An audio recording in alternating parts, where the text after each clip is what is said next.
Hashtag Heathen here, along with Missus Snarky.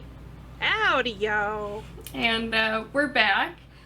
We both had, like, this volleying of health concerns. Like, Yeah. when Snarky would feel fine, I would just feel like ass, and vice versa.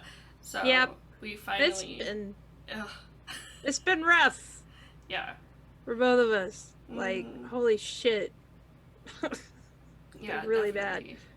But we're But, back. yes, but we're back. And, moving on to chapter 12, which is Becoming the Woman I Truly Am, with the subtitle Deserving Daughters. And it's an exploration chapter of you, like just getting to know you, what you like, what you don't like, what are your main principles, things like that. Getting to know you. Yeah. But yeah, lots of work. This will be broken up into, I'm not even sure if it'll be 2 parts or 3 parts, because it is a very long chapter with a lot of like side work journaling type things. So we'll be going over those. But yeah. So Fun stuff. she starts off with a quote. Weird. What? Like, I never expected this. It's not like every chapter does this. It's No, weird. it's totally out of character. Yeah. But it says, it's not easy to find happiness in ourselves, and it is not possible to find it elsewhere. And that's Agnes Replier in The Treasure Chest. Another one I haven't looked into. Me neither. But that is very true. If you're looking outside of yourself for validation, you're gonna have a rough time. You have to validate yourself. Yeah. You have to kind of find that, like they say, that happiness in yourself and be okay with that. Like, Yeah. the whole I'm okay as I am concept. Yeah, and that one of the first steps, I'd say, goes to that old Greek adage, know thyself.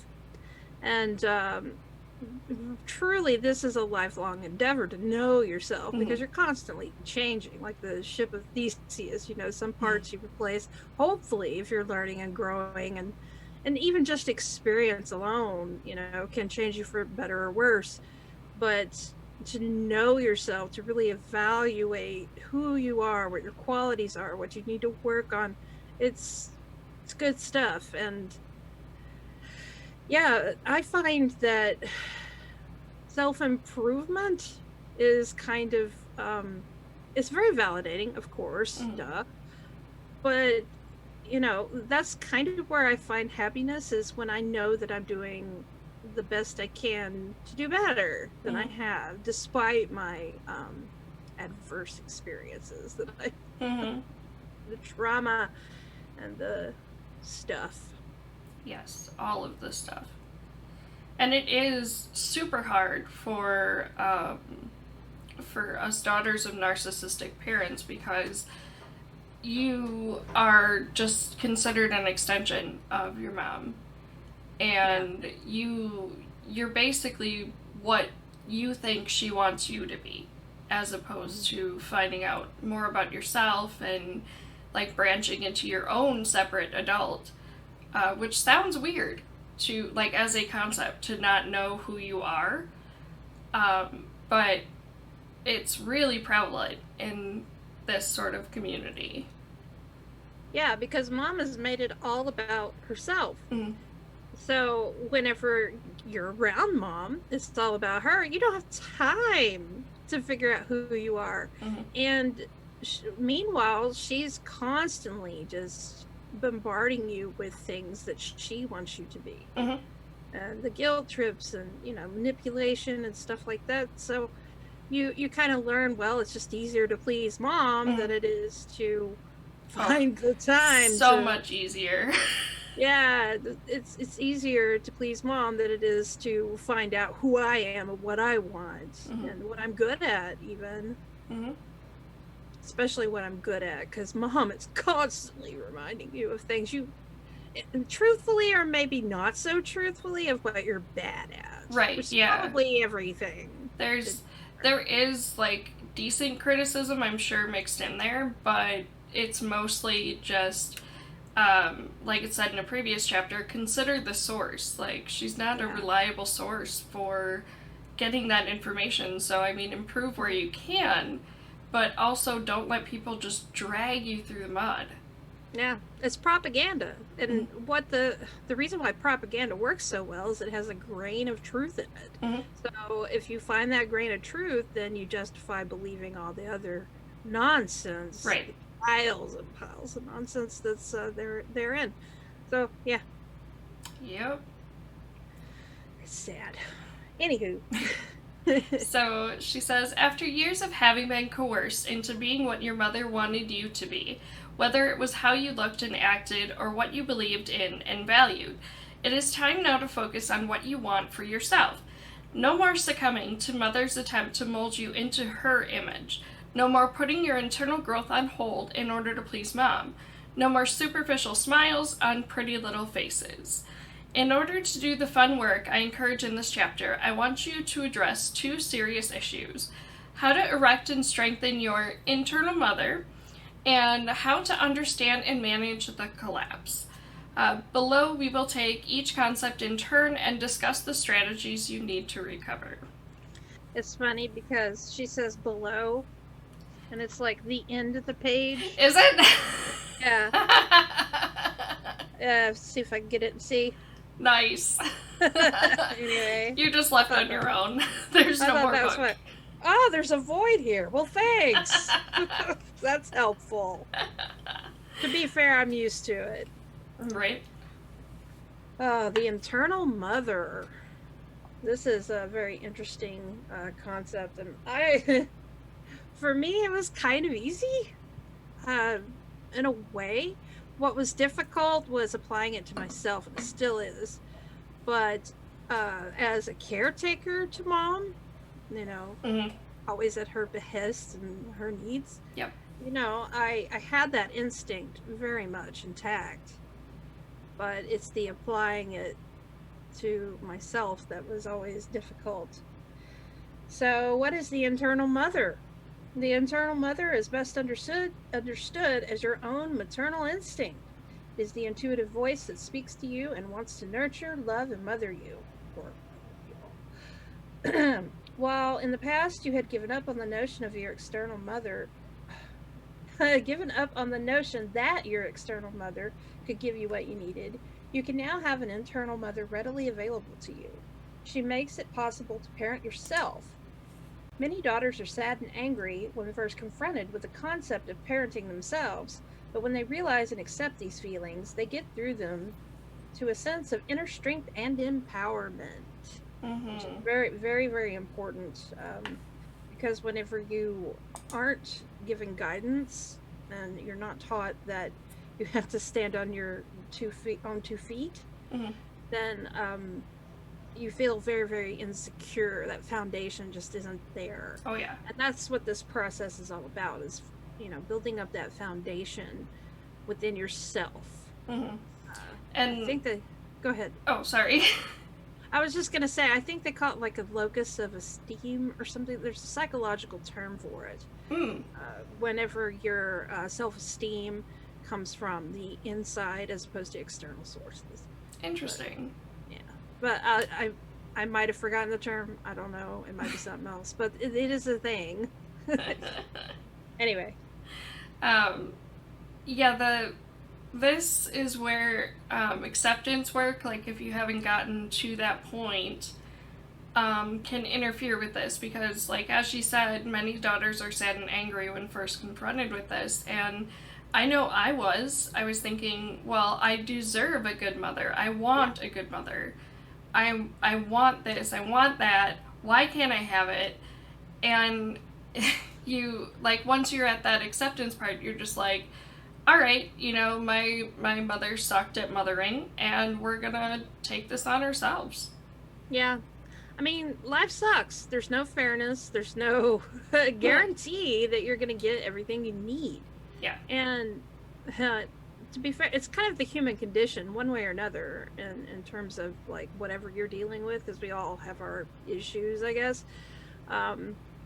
broadly speaking. But yeah, coming to the realization that, hey, there's nothing that is going to pick me up from this. It's really difficult to get to because we have this inner conflict of, expectation that, life is going to somehow take care of us. The universe is in control and all this stuff. No, you are. Yeah. There's some things that are in your control and some things are not. But yeah, this is definitely one of the things that is within your control. And I think it's kind of a fear response that we have. And because a lot of anger, they say anger comes from fear. So if we're afraid to realize that this is the reality, there's no innate justice in life and fairness.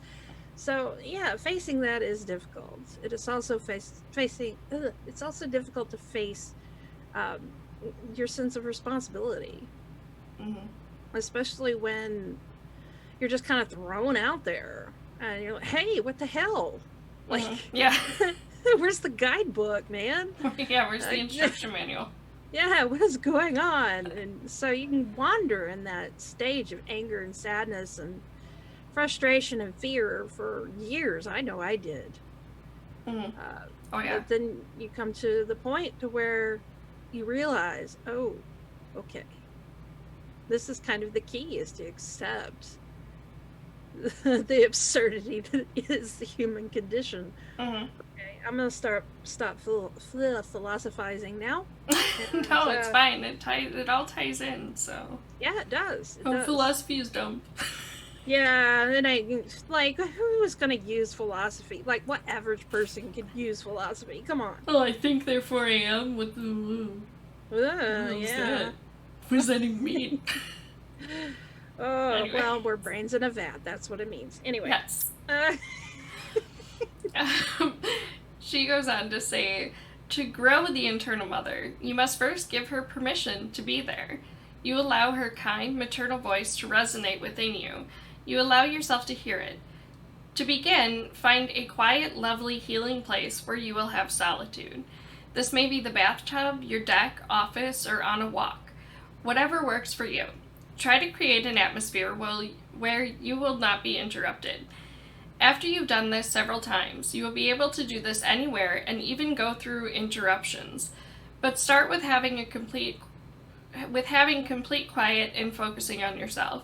Have your journal, writing pad, and pencil with you. Now, see, the issue with me of that is usually my place is the shower. Can't take a journal in there. Right? And yeah, it's kind of difficult to not be interrupted by, water. What I usually do is I'll have my thoughts in there, and when I come out of the shower and I'm feeling all, better and everything, I'll start to journal for a little bit if I have the time. Right. Yeah. But yeah, anyway, go ahead. So the first task that she has us do is create the I am list. And to do this, it is important to allow your internal mother to share and review your many incredible strengths and characteristics. And I believe we both did that. So for my I am list, I have strong, brave, intelligent, kind, caring, empathetic, talented, sensitive, weird, funny, and tenacious. Nice. I have got loyal, intelligent, creative, innovative, which is the same thing, I guess. Still. Adaptive, and I can't get my own writing. Oh, courageous. Strong and courageous. Yes, agreed.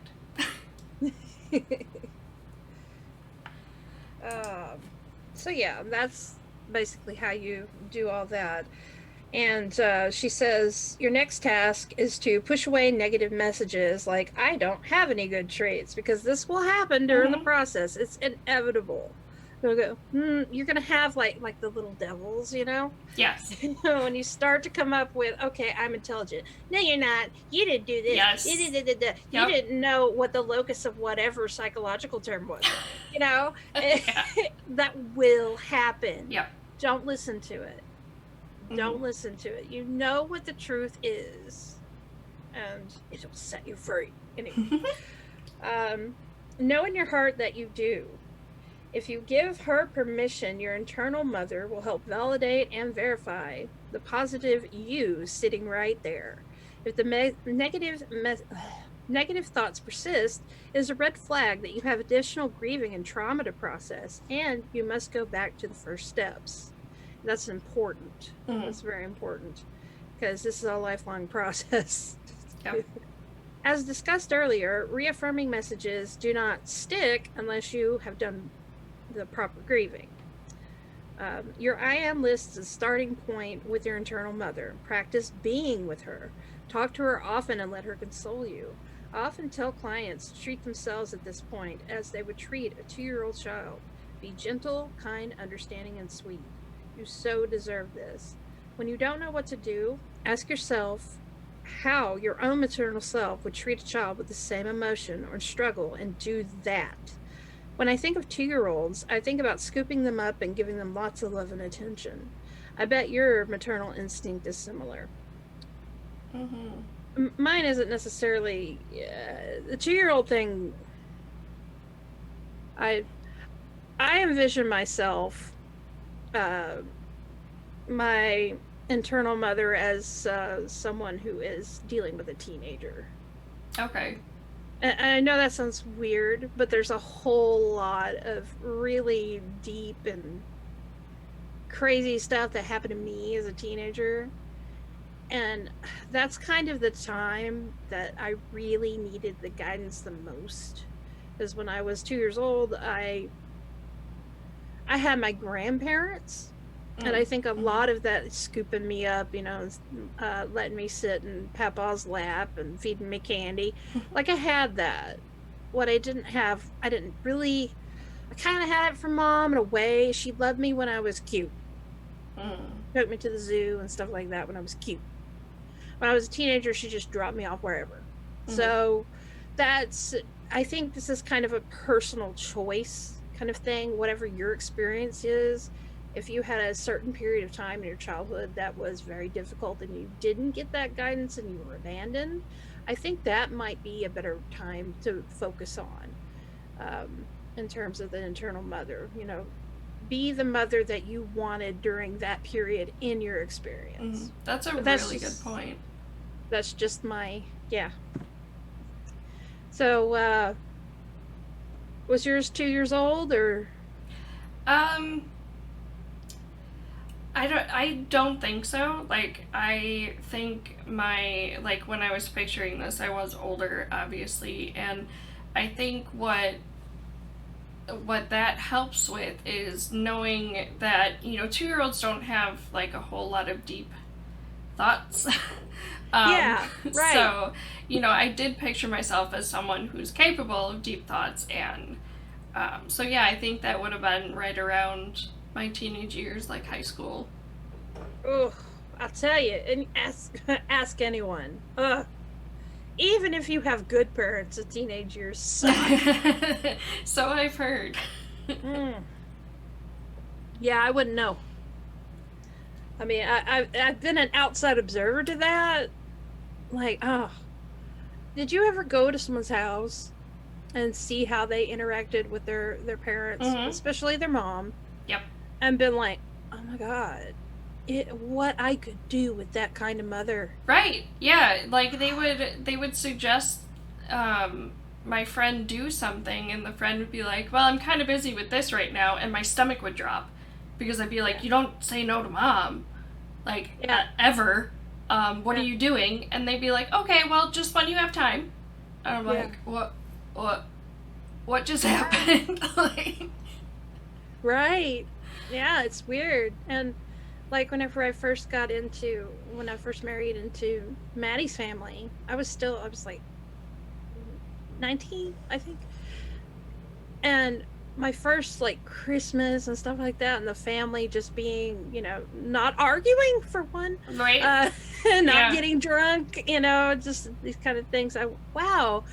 And they gave such thoughtful gifts, and they actually like gave a shit about what I would have wanted and what Maddie would have wanted and what each other wanted. That it just, wow. And the togetherness and the food and I didn't have that. I just didn't have that. Any experience with like being in the kitchen would like traumatize me, because if I was in the kitchen with Mom, holy shit. Oh, Lord have mercy. And she couldn't cook. She couldn't cook. Yeah, damn. That's what you were saying. But she gonna criticize me? What the hell ever. Anyways, I'm taking up too much time as usual. Oh no, don't worry about it. So she goes on to say, as you practice conferring with your internal mother, she will begin to grow and strengthen. You will feel a committee forming of me, myself, and I. The internal mother heads this association. I have found that the times to practice and strengthen the internal mother are in those situations where you want to reach out for help and advice from someone else because you don't know what to do. This is the time to go internally and intuitive answers and consolation, and find intuitive answers and consolation from the maternal committee. The more that you confer with them, the stronger and more self-assured you become. This mother will never abandon you. And I have that definitely highlighted. Oh, yeah. My note here is make sure she doesn't. So keeping the negative thoughts at bay during those times and being there for yourself and not allowing you to basically push yourself away or stuff down feelings or anything. Just make sure that you support yourself. Yeah. And what's interesting about this is the internal mother is always there. It's been there. Because you were raised, if you had a narcissistic mother, you were raised to nurture her. So it's always there. And even if you tried, you couldn't get rid of her. Right? She's going to be there. The issue is listening. And like I did this practice a lot when I was woo, okay? And I've done it for years. This and, what they call shadow work, which is working through the negative, the trauma, and how I feel in my body and things like that, and what my thoughts are, which we'll also do in cognitive behavioral therapy. But yeah, once you start listening and you start realizing, hey, this is making me feel better. And it becomes a habit to trust that instinct more and more and more. So it's a very good practice. Yeah, it definitely is. Now, talk about the fun, but yeah, you can hear her bereaved sighs of the collapse. Yes. Enter the void. Yep. Oh. So she goes on to define what the collapse is. In true narcissism, the narcissist often experiences something called narcissistic injury. According to the Diagnostic and Statistical Manual of Mental Disorders, or the DSM, vulnerability and self-esteem makes individuals with narcissistic personality disorder very sensitive to injury from criticism or defeat. Although they may not show it outwardly, criticism may haunt these individuals and may leave them feeling humiliated, degraded, hollow, and empty. They may react with disdain, rage, or defiant counterattack. The narcissistic individuals I have known who have had this kind of injury reaction take a long time to get over it. They hold grudges. They want to get back at the person they perceived harmed them. They seek revenge, try to cause problems for their attacker, and seem never to forget or forgive. Most daughters of narcissistic mothers with whom I have worked experience a similar condition, although to a much lesser degree, which is called the collapse. They feel as if they just popped their self-esteem balloon and all the air rushed out, and they need a bit of time to restabilize and refill that balloon. It is different from the narcissist injury because it doesn't last long, and the daughter is able to forgive and forget, and she is not haunted or humiliated for long periods of time. She is also typically not out to get revenge, do paybacks, or seek to harm. The daughter's collapse is due to her internal sensitivity caused by being insulted and invalidated as a child, adolescent, and adult by her narcissistic mother. When it happens during recovery, it is as if it triggers a momentary regression back into childhood. Old memories make the current situation feel much bigger than it really is. This domino effect leads... Oops, I switched the page to me do... Oops. This domino effect leads to the feeling of internal collapse, which is also described as a result of post-traumatic stress disorder, commonly referred to as PTSD. The DSM explains this further. The traumatic event is persistently re-experienced in one or more of the following ways: intense psychological distress at exposure to internal or external cues that symbolize or resemble an aspect of the traumatic event, and physiological reactivity on exposure to internal or external cues that symbolize or resemble an aspect of the traumatic event. Yep. And this is... I just, like, the whole time I was reading this, I'm like, yep, yep. Mm-hmm. And the whole, like, making current situations much bigger than they really are, I do that all the time. Like, the littlest thing. Greg can be annoyed just because he just woke up and, like, is facing the world. And I'll be like, what did I do? Oh my god, he's mad at me. Oh, what do I do? And it's not a big deal. Like, yeah. I would say, like, one thing that I'm going to push back on is with the difference between the mother with the narcissistic personality disorder and the daughter is we are haunted. We just aren't out for revenge. Right, yeah. You know, we do hold on to it. That criticism, that nagging, the gnawing, you know, void in our soul, so to speak.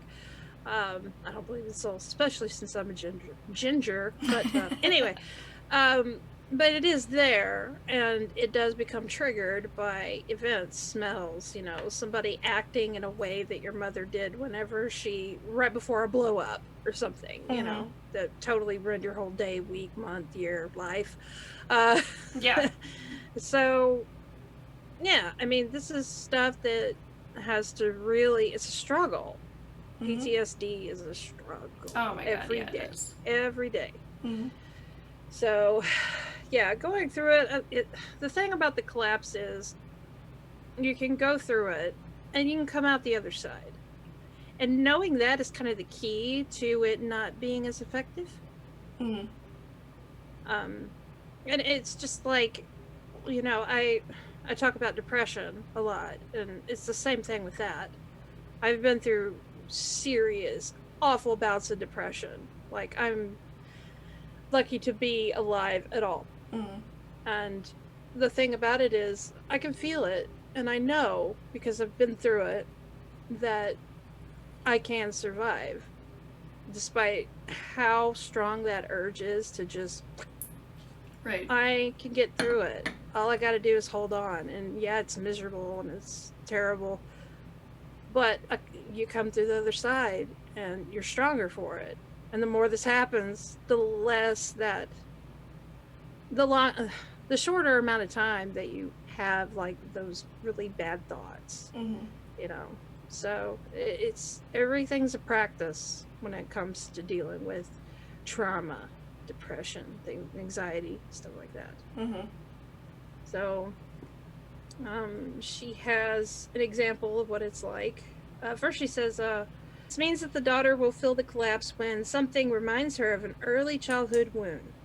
At this moment, a daughter is most tempted to reach out for external validation because she's used to that.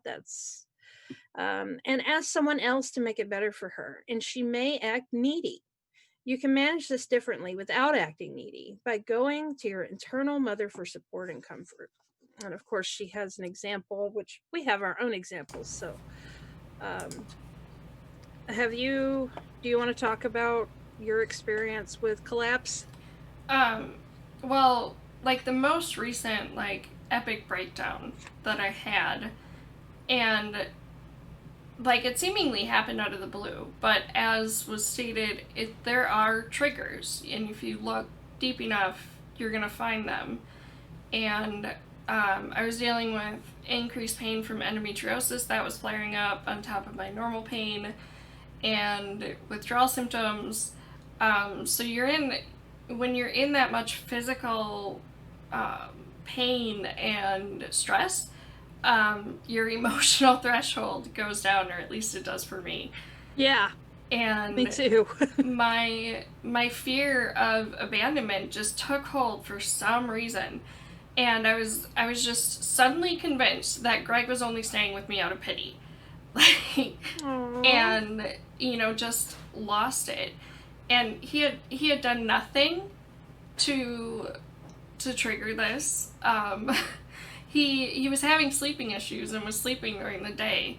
And that's the only thing I can think of, because my brain just decided to be like, well, he's doing that to avoid you, right?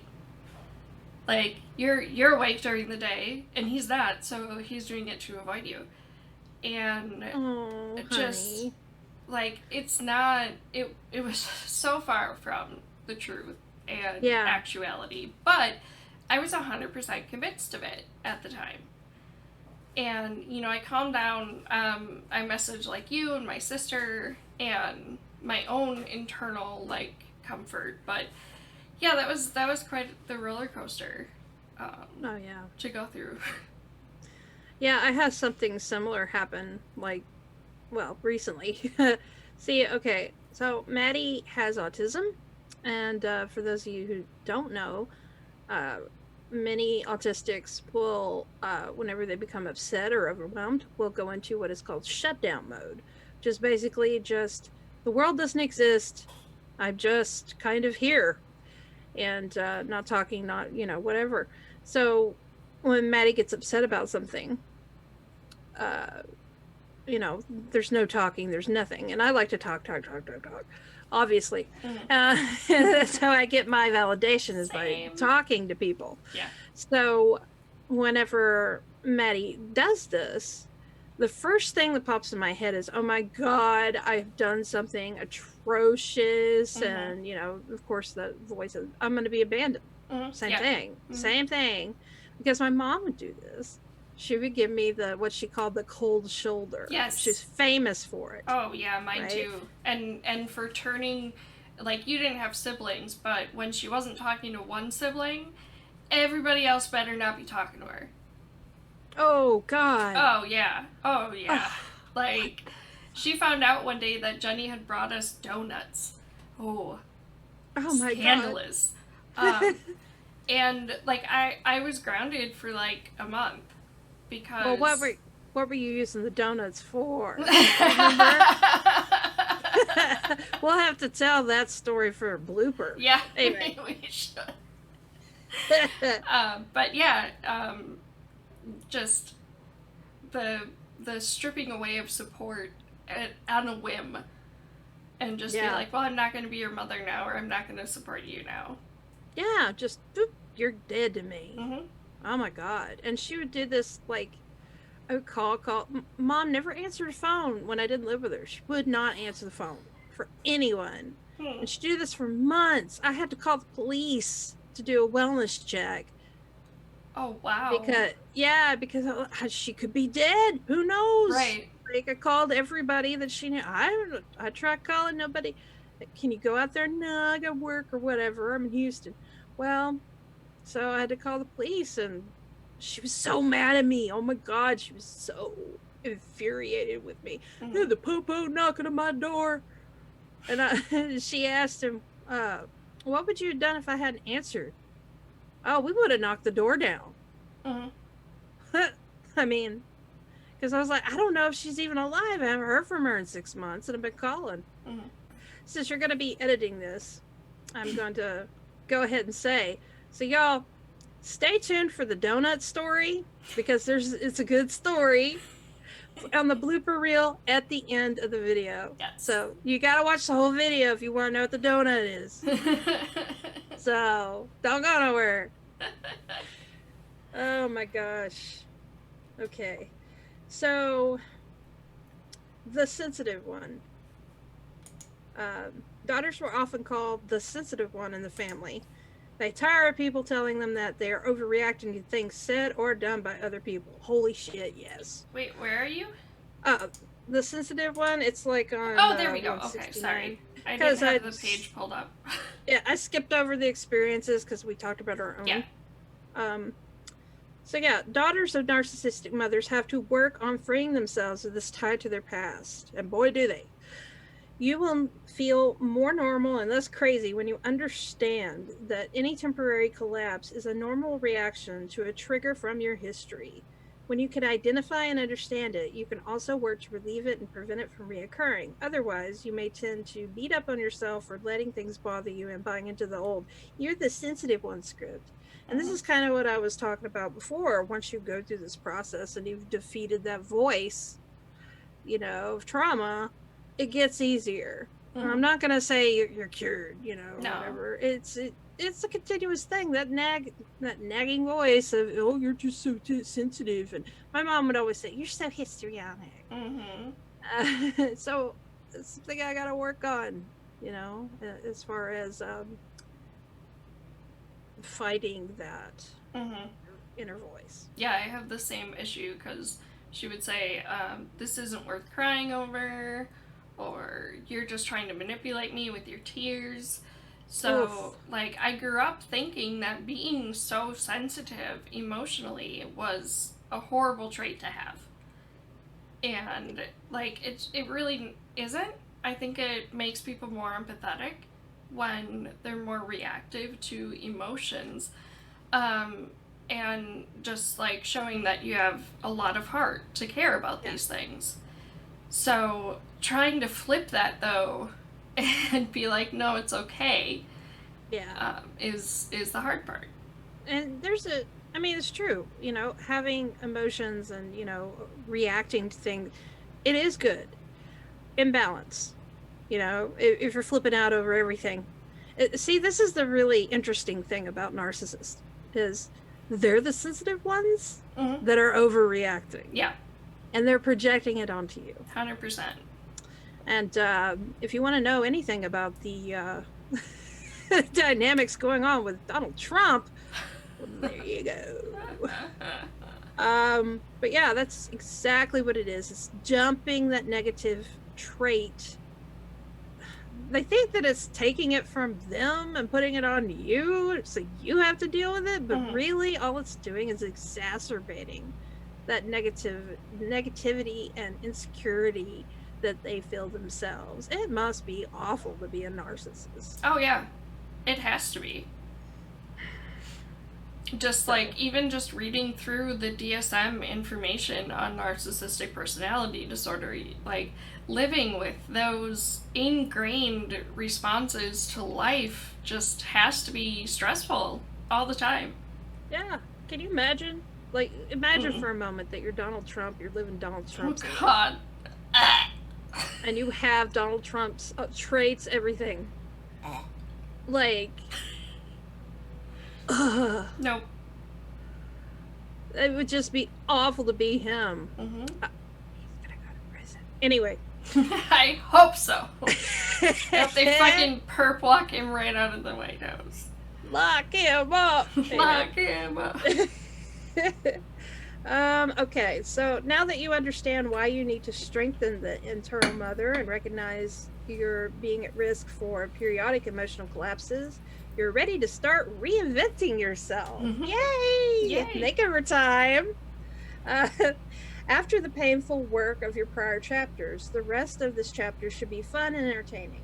For the exercises that follow, you need only your own approval and that of your internal mother, who is always on your side, no matter what. Let's get started so you can discover your passions and preferences, which you may have kept under wraps for now, and when it was all about mom, you will be asking yourself questions such as, what do I value most? What makes me happy? What gives me the deepest sense of fulfillment? What are my passions and talents? So, who am I really? Because daughters of narcissistic mothers have been forced into supporting roles demanded by their mothers and the narcissistic family system, it is not uncommon for them to say they don't really know who they are or what they like. They have become accustomed to doing for others and not focusing on themselves in healthy ways. As Mai tells me, the message I got from Mom is that she will love me if I do what she thinks I should do. So I try to be me, but I don't know who I am. I have that part highlighted. Yeah. Sorry. Definitely. To begin the discovery process, it is important to know the basics of what you like and what you believe in. To do this, I'm going to suggest 2 exercises to get you started. And the first one is a collage where you basically choose pictures of women, like what your ideal person or personification, I'm not sure the correct word, but what you think best describes who you want to be. Like an archetype kind of thing. Yeah. That's a good word. I didn't do this at all. But because I already have kind of an idea, because I was woo and I went through this kind of archetype thing. I'm not sure if you're familiar with Greek mythology, because there's nobody modern that I want to be like, right? It has to be like somebody that, it has certain traits that I value, certain virtues, like wisdom and being strong and courageous and witty, and also a good guide. So I picked Athena because I absolutely love Athena. She gets Odysseus, if you're familiar with the Odyssey, the story of the Odyssey by Homer, then you'll know that Athena is the one that guides him and his son through their journey, their really difficult journey, because Odysseus goes to fight Troy. Yeah. Yes. And he fights Troy for 10 years, and then he angers the god Poseidon, and and he has to and Poseidon is the god of the sea, and so he has to sail home to his kingdom of Ithaca because he's a king there, back to his Penelope, and he had just had a son, and he was just born whenever he left for Troy, so it took him 17 years or 18 years, 17 to 18 years to get home, fighting Poseidon to get there. And he lost all of his crew on his ship. And it's just, it kind of like is a reflection of the struggle of life and finding, your values, who you are and how you get through it. And she guides him through all of that, and his son. And I think that's my, not really a collage, but it's kind of it's basically the concept. So, yeah. I did do the collage, and I might just quickly go through them. This will be fun. So, I'll throw them on the screen as editing me is editing this, but the first one is a picture of a woman and a dog, because pets are my life.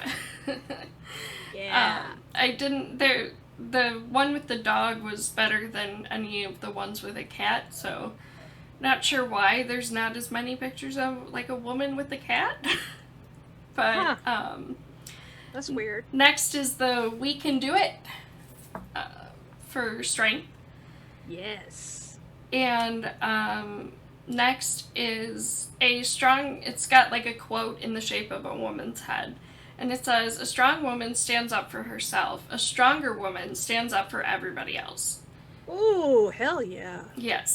That woman is tired. Yeah. Yeah, she needs a break. And then I have a picture of all different types of women in a Wonder Woman costume. Nice. And it says, "We are all Wonder Woman."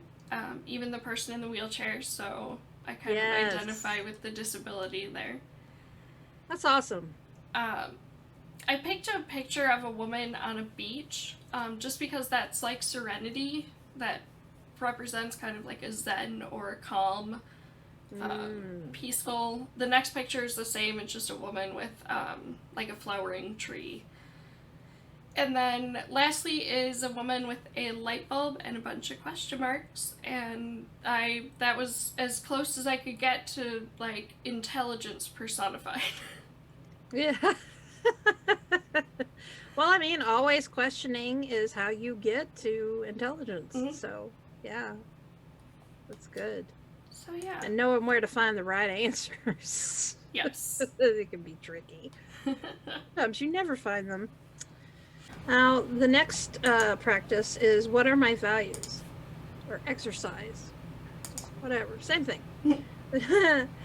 This exercise assists you in reminding yourself what you believe in and determining what you like.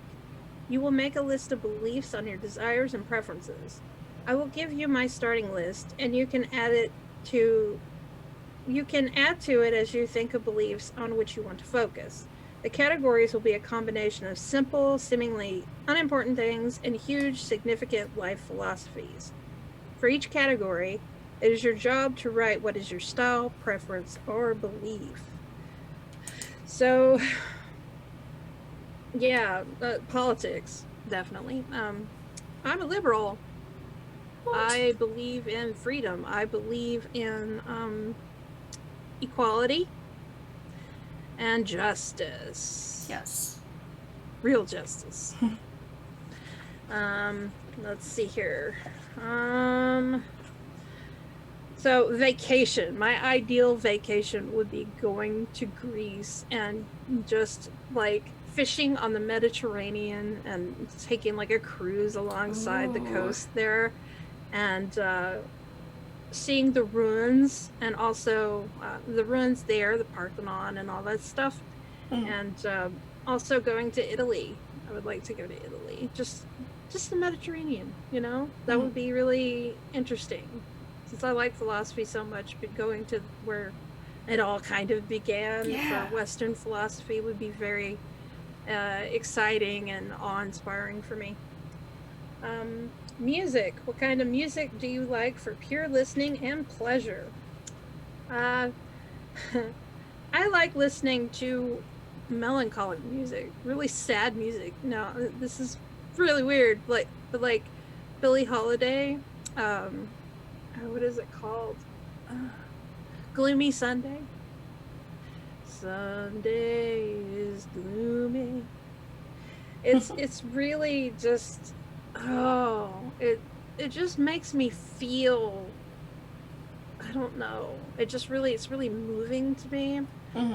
There's also a Billie Eilish song called Lovely. That's really melancholic and just it has that feel, you know? Yeah. I really like that. Conversation. My favorite kind of conversation is one about philosophy and life. Obviously. And that ties into, of course, politics. And, you know, it ties into everything. Politics, psychology, sociology. It just ties into it. But I really like social issues. It was one of the things that I studied in university. So, and I think I'll just go with this last, love relationship. What are the most important things to you in a love relationship? Honesty, communication, dependability. Oh, I forgot communication in my list, but honesty is first on my list too. I gotta be honest. Even if it's brutally honest with me. Yeah. Like, sometimes it is. Especially when you're with someone like Maddie, who is very brutally honest. And it can sting, right? It can sting. But, I mean, that's just me. Like, if you can find somebody who's more diplomatic in conveying the message, honestly, then, you know, if that works for you, that's better. Me, I'm just like, just tell me what it is. Tell me what you really think, even if it's ugly. And we'll deal with it. Yep. So, me.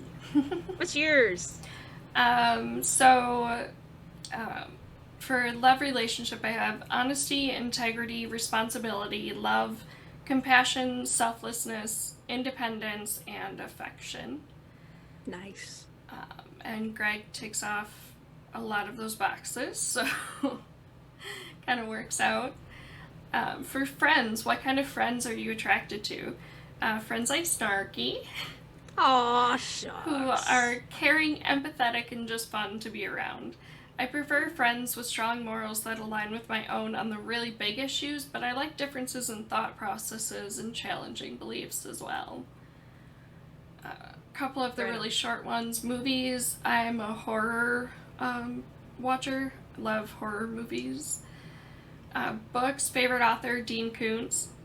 Ooh, nice. I love Dean Koontz, seriously. His books are so addictive. Yes. I must have read like freaking at least 10. Mm-hmm. Yeah, my sister got me into Dean Koontz with the Odd series. Yeah? Yeah, Odd Thomas. And I haven't read those. Oh my gosh, it's my favorite of all of his stuff. I like years ago, I was on a kick. Mm-hmm. I can't even remember which books right now. If I saw like a list of them, I could probably. Yeah, I read that one. I remember the story. Mm-hmm. But yeah, it was good. Good taste. Yeah. Weather, sunny. I like sunny, but I also do love a good thunderstorm. So. Ooh, yes. Both. Favorite meal, steak and potatoes. Mm.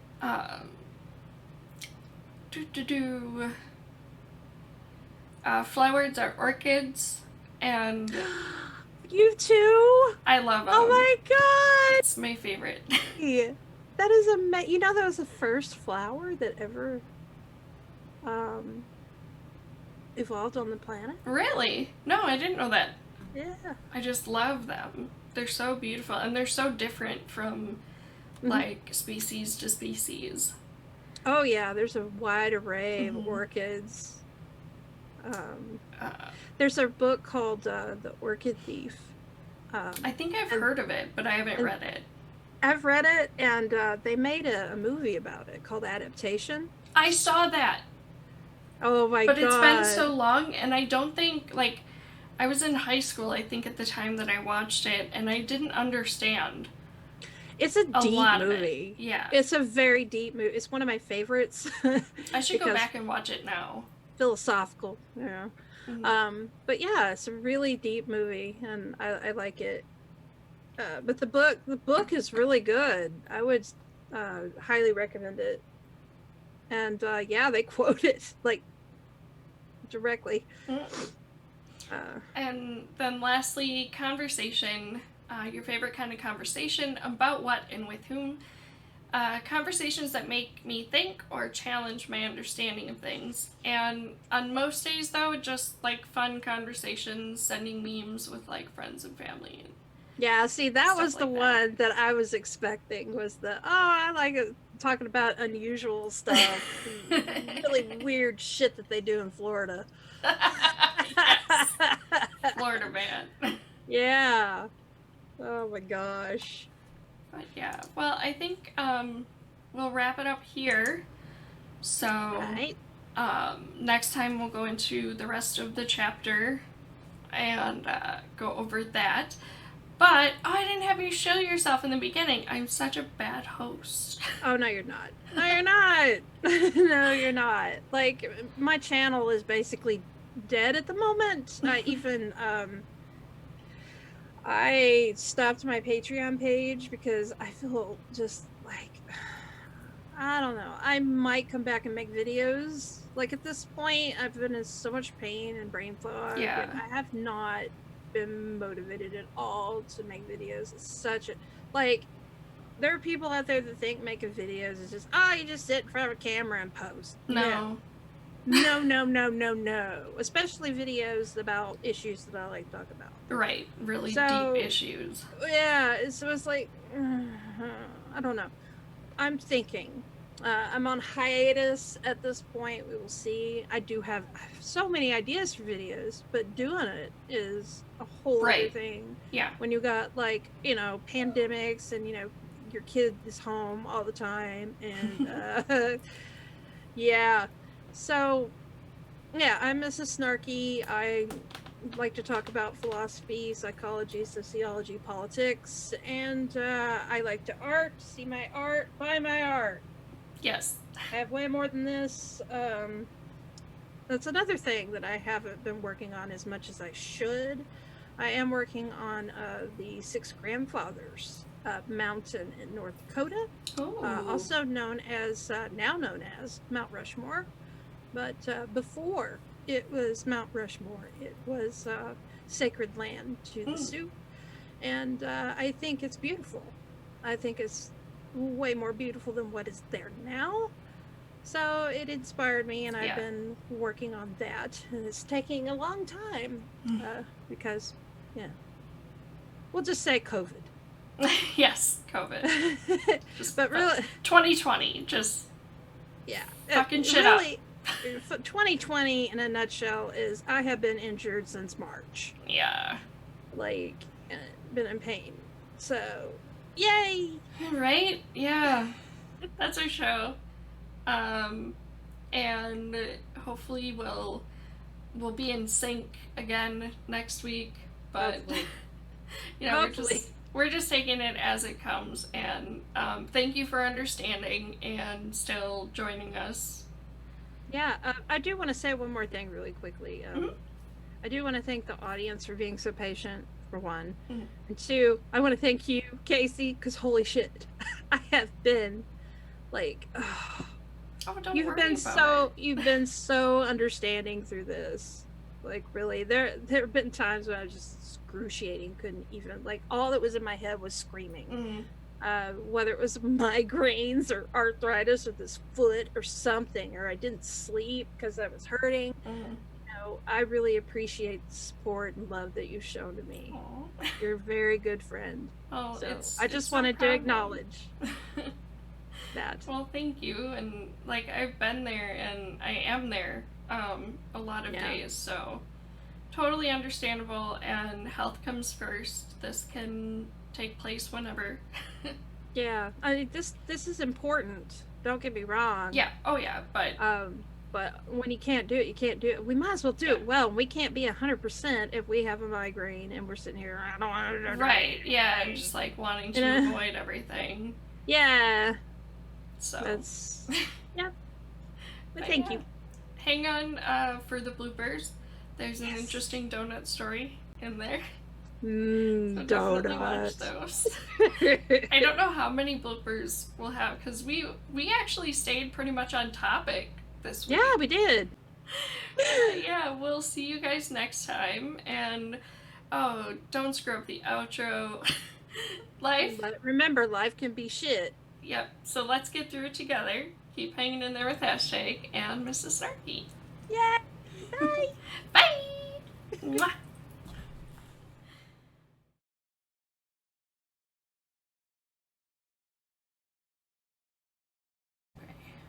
Test recording. La la la la. I'm testing my voice out for you. Yeah. Yay. Hopefully those are good. Okay, we are recording. Yay! Yay! Recording for our mamas. Sort of. Kind of, yeah. Yeah. It's highly intertwined in our discussion, kind of the focus. Yeah, hyper-focused, you would say. So yeah, introduction. Oh yeah, that. But real quick, for the blooper reel, do you want to... Let's go over the donut. So the donut thing, we used to read, like, Cosmopolitans in high school, like, during our study hall periods, because they had, like, the funny embarrassment stories, things like that. And there's this one article once that was, you know, one of those, like, spice up your sex life things. And they're like, take a donut and put it on his dick, and then eat the donut. And, like, I can't imagine how sticky that would be. gross. And how uncomfortable that would be. And then, Yeah. it just, ooh. What if you scraped it, you know? Oh, God. Like, Maddie hates sticky things, so there's no way in hell. Oh, boy. There's no way in hell. Yeah, I think Greg would look at me funny if I was just like, let me get the donut. Just hold that thought. And this assumes that the donut hole is big enough. Yeah, you might have to. I mean, if you're people like Maddie, you might have to cut it out a little. So yeah, since you're it was just one of those weird advice things that don't apply. It's stupid. And I would bring this up. I'd be like, okay, this is obviously what men want. It's in this magazine and blah blah blah. And then I would bring these things up to Greg, and he's like, hell no. What? You know what men want? They don't want the donut. They just want your mouth on the penis. That's what they want. Yeah. And I'm just a druggie. Oh my God! What? No. Trying to work off of the pain meds though has been. Your inner critic is harsh. Well, I joke about it all the time. Well. Because if you can't laugh at it, what's the point? I feel like that's what gets me through some days. Is just being able to be like, yeah, well, we're dealing with this now. Yay! Yeah. Well, what makes me feel better about all this is there are right-wingers out there that are trying to prove that guns are safe. By pointing loaded weapons, apparently with the safeties off, at their junk. One of them blew their junk off. Yes. And all these gun nuts, well, not all of them, but as many gun nuts, in Facebook groups and shit, have called them a hero. They gave up their dick and balls for the rights of the Second Amendment. Right? Holy shit. If you want the right to be a complete idiot and possibly kill yourself, there's lots of blood vessels there that you can easily bleed out. You can kill a man by kicking him there. Yeah. So I can't imagine just shooting a gun there. What the fuck? And the irony, this gun's safe. Look, yes, boom. Look how safe this is. Bam! Oh, oops.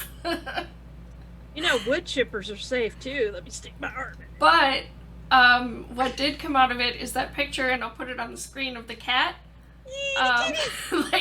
Looking up, what the fuck are you doing? Yes, I love the cat. Oh my God. The cat is the mascot for 2020. Just yeah. What the fuck is going on? Yep. And I think 2020's tagline is just fucking shit up.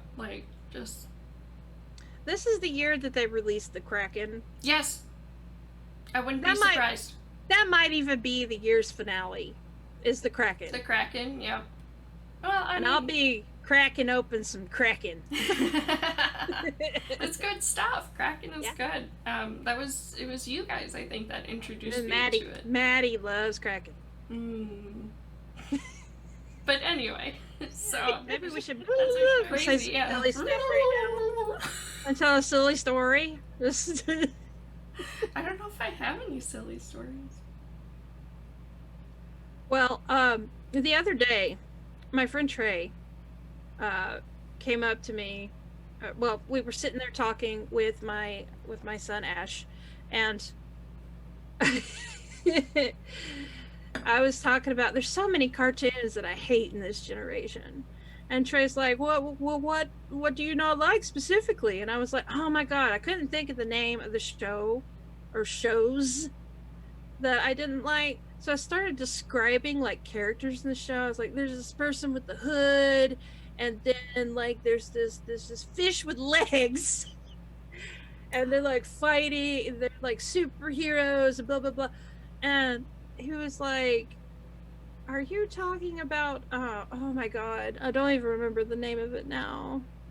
But there's a cartoon, and the character with the hood is named Raven. Okay? And there were two different shows. One was the Amazing World of Gumball, with the fish with legs, Darwin. And the other show was something Force 5 no, not Force 5. Shit. Teen Titans Go. That's what it was. And it was funny because I thought it was, I guess, I just put all the really crappy shows together in my brain. And you know what? All the shit is just shit. It is just poop. They're all on the same show. You know what show I cannot stand and people love so much is Spongebob Squarepants. You don't like SpongeBob? I cannot for some reason. And I even like tried watching it as a kid. Yeah. But we didn't have cable, so this would only be at like other people's houses or sometimes in the bar when the bar was closed and Mom was running the convenience store. And I just like, there's something about his, I don't know if it's his voice or his personality, but I just get so pissed off at him that I cannot watch him. I identify with SpongeBob because 1, teeth, and 2, yes. Which, you know, is okay, and I can handle that, but I cannot get through a single episode of that show. Cannot. I'm ready. Anyway. Get the crab pizza, eat the pizza, me. Sorry. I love that show. I am really like, I'm a cross between SpongeBob and Squidward. Yeah. I know that's weird. When I'm in a good mood, I'm SpongeBob. When I'm not. Yeah, I totally get what you're saying. Yeah. When I'm like bubbly and being like extroverted, yeah, I am. Yeah. Maybe that's why, like, maybe I have some sort of like internal hatred for that. Like, this show is too real. It's too real, man. I can't do it. Like, one thing about Squidward though, that's like, he goes to, have you seen the episode where he goes to like his perfect town and they got the supermarket there and he's standing there and he goes, canned bread? I'm in heaven. Bread? Fuck. I didn't know it's really a thing. That y'all. is a thing, yeah. It's a thing. In the Northeast, actually, it's very common. It's canned brown bread, and apparently it's molassesy, like, so it's not like your typical bread, but it's apparently very good. You know what I thought it was? I thought it was beer. Oh, well, I mean, it's, yeah. I mean, grains and yeast, yeah. Liquid bread. Check. Oh, man. And, I mean, it does kind of rise, too, with the bubbles. Yeah. Anyway. Well, you got bloopers now. Yes, we do. We have more to add.